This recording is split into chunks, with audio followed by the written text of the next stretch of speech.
One secret in your professional life that has always worked for you. Secret performance, your work. Hello everyone, my name is Jasleen Taluja and I welcome you all again to one-on-one session. So Seekho is a first microlearning based community wherein you can learn just about anything you want to in a minute. In short, it's a world where knowledge meets seek. And today for a one-on-one session, we have Tuhina Pandey and with us, who is a presenter and a storyteller with global experience and understanding of diverse sensibilities. So let's hear from Tuhina directly here. So Tuhina, could you please introduce yourself to our audience so that they can know you better? So, hi guys, I'm Tuhina Pandey. I like to think I'm a storyteller. I'm a communications practitioner, and I believe in the power of communication for what it can do to the world. It can move societies, it can change the course of history, and that's the power of communication or storytelling that I want to contribute with. So, that's me, and currently I head the communications for IBM India and South Asia. All right. Thank you for introduction, Tuhina. So, without any further ado, let's just jump into our first segment. So, the first segment is a rapid fire. So, make sure that you're quick. So, are you ready for that? Absolutely. Let's All go. right. All right. So, that one job profile that you learned the most from. Journalism. All right. Okay. So, if you're asked to clear one misconception of your domain, what would it be? um, every human being needs to communicate. It's a fundamental skill. It's not a side or a different field. It's just fundamental. All right. Your favorite personality in the corporate world that you would love to get tips from? So many. That's a tough one. Right now, definitely Arvind Krishna of IBM, the company that I work with, is quite a transformational leader. So, yes. Okay. One secret in your professional life that has always worked for you? Secret performance, your work. No. Okay. Okay. So the last one is describe yourself in 3 words. Passionate, dreamer, and fearless. Amazing. Okay. So with this, we are done with our rapid fire segment. This was fun. I hope you enjoyed it too. I did. I did. Okay, all right. So this was our first segment. So now just jump to our main segment, that is the Q&A round. So are you ready for that, Tuhina? I am. All right. So what is the importance of communication and how important is it to be a good listener, to be good at communicating? So, communication, as I said, and I've said this earlier, is a fundamental skill, life skill. From the time we wake up, whether it's acing that interview or it's about pitching your idea for fundraising, or it's about relationships, or creating a movement, or getting a community together, or being friends, or being able to empathize, everything ultimately boils down to communication. It's the way human beings transact every second. So it's just that fundamental to our life. And from a listening perspective, you asked how important that is. It is absolutely important. And I say this again that it's important what we say, but what's more important is what they hear. So it's about the audience always. It's about them. And audience always sees you or a mirror in you of where they can connect with you. So it's extremely important that we have deep listening skills. We hone them over a period of time and look for cues which are not visible. So, communication is also as much about what is unsaid as it is about what is being said. So, the verbal cues, the body language, the symbolism, the context in which you are having a conversation, all of that is important. And I would say something as simple as being aware and taking constant feedback to doing something more professional and doing a proper reception analysis of your message, if it is really that critical and important, is absolutely key. So beware that the message is very important, but the meaning of the message is what you should be chasing at the end of it.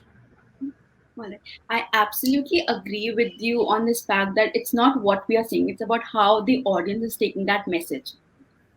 So like rightly said, and like the like you have it like precisely like addressed about this whole communication thing.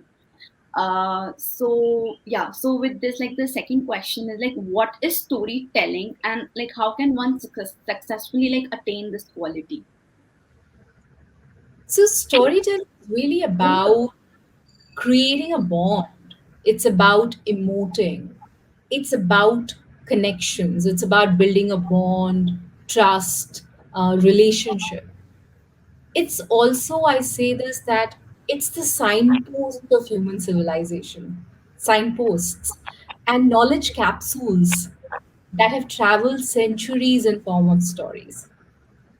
And human beings connect to a story, their sensibilities respond to a story because they see some emotional trigger, they see some reflections of their life, some motivations that they can connect with. It's that integral to being who we are as human beings or who we are as human civilization. So they are the cornerstones, the signposts, as I said. How can you be a better storyteller or improve yourself as a storyteller? I would say do a few things. One, find out what kind of a storyteller are you. Are you someone who likes to be precise and know the end before you begin? Or you someone who flows with the energy and you go with where your story takes you? Then figure out what's your communication style, what you're really good at. Are you a performer? Are you a good writer? Are you a conversationalist? Do you do your paintings better? What's your form? What you really excel at? And then what kind of stories are your favorites? What kind of stories you connect with? And therefore you can tell similar stories that tells you what kind of stories that audiences connect with. And finally, I'll see it, it is something that you have to practice. So do that mirror practice every day. A story a day is what you must do. Practice, tell that story, listen back to yourself and see how much, and ask your friends and people around, are they connecting with it? There's no shortcut, right? Like any other skill, you got to try and practice storytelling. All right. Okay, so this is a question that I really like want to ask. Like what are your tips on how an individual can manage their careers to get best out of both worlds, like both professional and personal? I think it is a myth. The work life balance is a bit of a myth. um, there is no such thing, at least in my experience. And um, if you really look at our lives, a lot of our time on a daily basis really goes into our work life. Add to that the pandemic that we've witnessed, where all boundaries have been shattered. Work for home and work from home, it's all the same. The boardrooms and the bedrooms have become the same. So it's that hard to create that boundary. What can work and what works for me is just the ability to declutter and clear up my table and say, what are my priorities, whether it's professional or professional, and then figure out a way of achieving them on a daily basis. Creating clear goals, writing them down, breaking them into smaller milestones, and then achieving them on a daily basis, both professional and personal. And you can switch time these days a little more, right? Because your travel time or your work time is not as compartmentalized as it was before. So you could do a early evening yoga versus a early morning yoga. You could do your work early morning versus starting at 9 a.m. So how you manage time, ultimately it boils down to that. And managing time is ultimately dependent on how clear you are about goal setting and priorities and what you want to stand for and what can you let go, decluttering. So I think it really is those things that make a difference. All right. So this is the true key, like both our work life and our professional life, like since because of this whole COVID, like we all are working, like most of them are working from home. So yeah, it does become difficult, like to manage both professional and personal life. But it's true, like as you have mentioned that we are saving our transport time also, so we can do some sort of. It's just about like managing and like creating your whole day, like how you want to like do. All right. It's Okay, almost so. about reimagining your life Mhm. to find that balance that we are all looking for. Yeah, correct. Okay, so Tuhina, like, what do you think is the importance of networking in the corporate world? So there is a saying that goes around in the corporate world a lot is network is network. Um, it's and I say this, it's not about being or having resources, it's about being resourceful. And networking allows you to be more resourceful.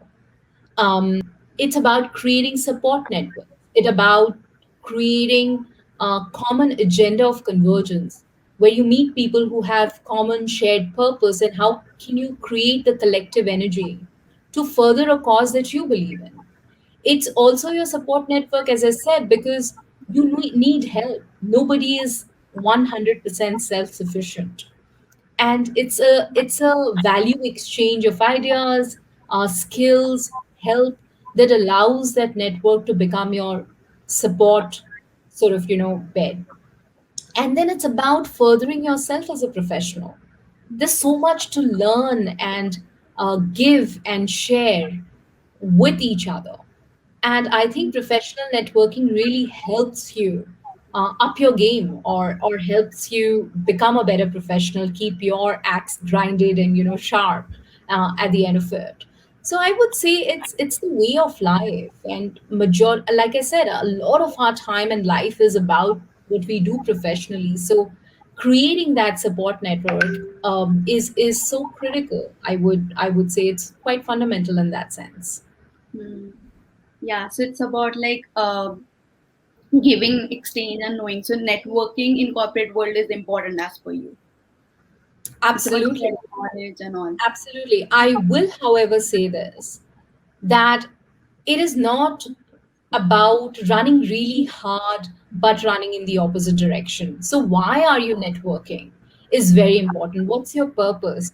You don't have to be everywhere all the time because you can't necessarily in a place of 8 billion folks on this earth. So you got to choose where you want to be there and why is more important than trying to be everywhere because everyone else is there as well.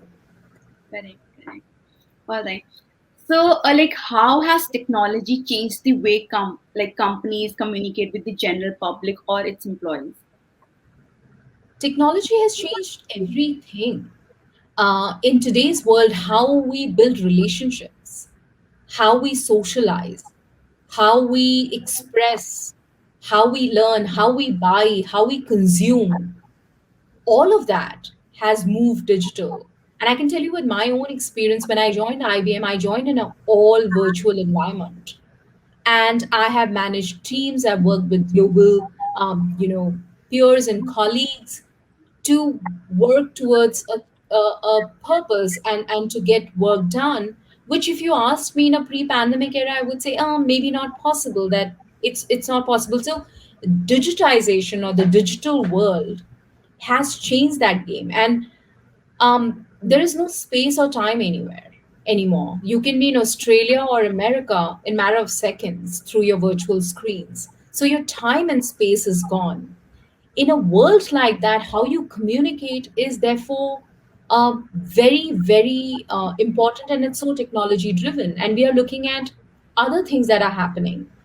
Huge amount of data analytics that has come into use so far as communication is concerned. The bots, botification of communication, conversations, and conversational AI, for instance, the whole augmented reality and virtual reality, how you shop, how you travel, how you experience, all that is the next revolution.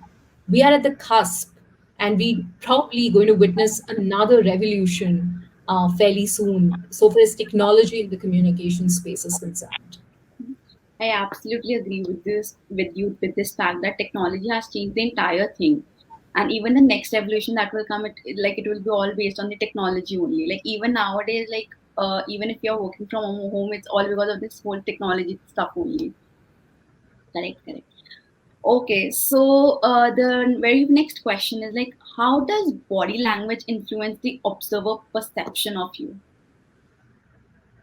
So there's let me share some data with you. When human beings communicate, a good amount, and there are many studies which say 70 to 75% of what we communicate is actually read through body language. And then there is a good amount which is tone and tenor. And then the residual is about the words spoken and the language that we use. So it's absolutely critical because we communicate differently. Our brains process information in visual forms much more than text and otherwise. And therefore, it is that basic and important to understand that there is more to be said than it really is in terms of words. In the virtual world, again body language has gone through a complete revolution again because it's mostly the top half of the body that you are able to really see most of the time. So your face starts to make a huge difference. In a virtual world, your face is magnified. So your eye contact, your smile, you have to watch every expression is magnified. So that's a very important piece. How you use your hands is again a very, it can be a distraction, but it can also be an open body language. So that is important. And then avoiding virtual crowdings in a virtual space is also important. How do you make it more personal?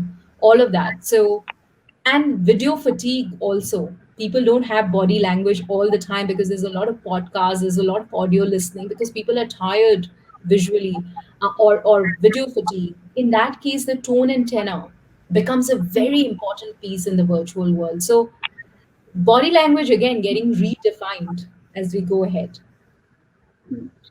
Okay, so like you have mentioned this thing that now these days, like we are virtually doing everything. So then how, like what can an individual like do to leave a lasting impression in this case? Don't chase the noise bubble. Cut the clutter, don't become the clutter. And it is so important to be mindful. Take that 15 minutes of peace time in a day and figure out, why am I doing this? Why am I adding my voice to this? Why am I on that platform? What value add is it for the audience? Or am I there because I have the FOMO, fear of missing out? Is that why I'm there? Am I part of the crowd or am I differentiated from the crowd? And am I authentic? It's so important to be you. People accept imperfection, but people can't accept if you're being fake. So you got to be authentic. You got to be, doesn't matter how imperfect you are. So back to asking yourself, why am I doing it? And therefore being very purposeful, meeting your audience where they are, and being very impactful and effective with the messaging and the communication that you're making, and cutting the clutter, not becoming the clutter. Okay, all right.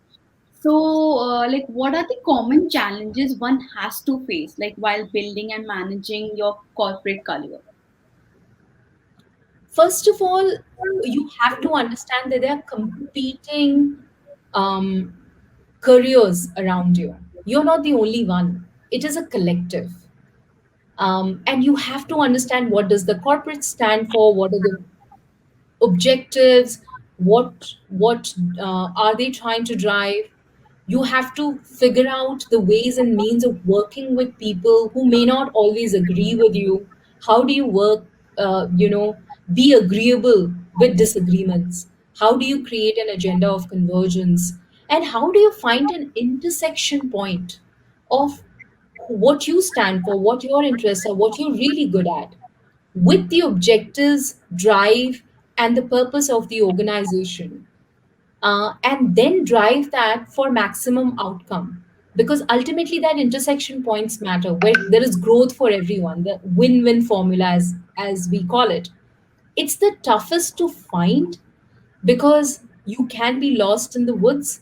But I would say focus on convergence, focus on purpose, focus on intersection of you with the organization, and then it opens up a lot of doors and windows, etc. But it is a tough world. I mean, it isn't an easy walk in the park. Yeah, it's a difficult world. I absolutely agree with this with you on this fact. And of course, there's like the thing that you have mentioned, the win-win situation in this whole corporate world. Yeah. So the very next question is like, what is Superwoman syndrome? I've written about it very often. The superwoman syndrome is nothing but this self-imposed shackle of an invisible, of trying to be perfect all the time, trying to be this emotional bank for everyone all the time. It's like an emotional ATM. I want to be a great daughter. I want to be great at my profession. I want to have like 100% of the marks. I want to be great at dancing. I want to be great in my relationship. I want to be loved by everyone. This whole pressure of perfection. And that superwoman syndrome is embedded in our society. Look at India as a land of goddesses, right? Whether it's Lakshmi or Durga or Kali. So strength, prosperity, everything has to just be a perfect formula, super formula of something. And when we allow ourselves to be trapped in that mindset, trying to fulfill that mindset of the society, that's what superwoman syndrome is. Okay, all right. So like, what are the different kinds of communicators?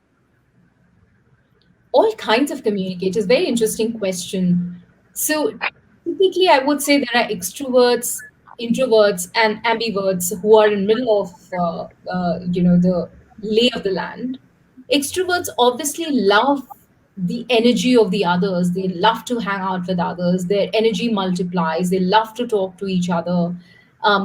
There is a sort of almost a body chemistry that responds to that. The networkers, the avid networkers, or the social animals. Then there are introverts who almost feel inundated if there is too much talking, if they have to be with everyone all the time. So they need their space, they need their downtime, and they need time to think. They may not immediately respond. They are different kinds and they like to come to the point. They are not the kind of people who want to have small talks. And then there are ambiverts, which I think I'm in the middle as well, because when it comes to, for example, I'm extreme an extrovert when it comes to my professional life, probably a little more introvert when it comes to my personal life. And these people like both, but at different times. And if we work with the awareness of what kind of communicators we are and people that we are communicating to, it just becomes that much more meaningful. And finally, I would say then there are expressions. It's a non ending, this question has so many answers, right? Some people are expressionists, they paint, they dance, they perform. Some people write, they like to kind of, some people even listen. Listening is also communication, right? So varieties and myriad sorts of communicators out there. Okay, so like you have mentioned, like there are three types of people: ambivert, extrovert, and introvert. So like, according to you, like what is an effective way of communicating? With each one. Like as per you, like what is the effective way of communicating? So for me, effective communication is about driving an outcome. Again, goes back to why am I communicating? Do I want to move people to action? Do I want to inspire them? Do I want to promote an idea? Do I want to raise self awareness? Why am I communicating? And for my audience, what is the language, channel, form of communication they understand and relate to the best? And then putting that communication in a simplified storytelling form, easy to consume for my audiences, and that drives the outcome is ultimately effective communication. It's not about how great the speech was, it's about how effective the speech was. Did it move people to action? So that's what communication or effective communication is all about. Amazing. Okay, so the next is like, what is a life mantra that helps you overcome challenges? My life mantra, well, it has to be my life view, which is glass half full. I'm an eternal optimist, and I can be buried underground with a situation or a problem or a failure. But there is that optimistic instinct that picks me up every day and I run again because I believe death is the ultimate motivation of life. I know I'm not going to go forever, so I want to make every moment count. And life is going to be about failures and successes, good days and bad days. So, glass half full is pretty much the prism or the frame that I look at life with, and that helps me as a human being. So it's like make the most, like till you die. Abs- Absolutely. Make every second count. Correct. All right. So with this, like, this is the very last question. Like, we have exhausted so many questions. So the very last is like, what advice would you give to people like who are starting out their career in the field of PR? Um, in terms of public relations, only one thing I'll tell you that you must be really good at, which is learnability. Are you a good, fast learner? That matters the most because whatever you learn today is going to go out of vogue tomorrow. Technology is going to change the game. With the hyper connected world, the need to talk, communicate with stakeholders is going to change. So, preparedness is absolutely important, learnability is absolutely important. And finally, I would say content hat on. Content is still the king, queen, and it rules the world. So, you've got to be a very effective communicator yourself to be able to understand what is needed from various stakeholders, etc., and public relations. So, in short, the three things: learnability, uh, being a content guru, and then finally, bold with experiment, trying new things.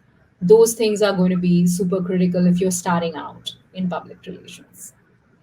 All right, amazing. So with this, like we are done with all the questions. I personally enjoyed like the way you were answering these questions. Like all like your answers like were really crisp and informative, and the way like you have given examples also, so that our audience, like whoever is listening to this session, I'm pretty much sure they would like learn immensely. So I hope you enjoyed it, Tuhina. I did, absolutely did.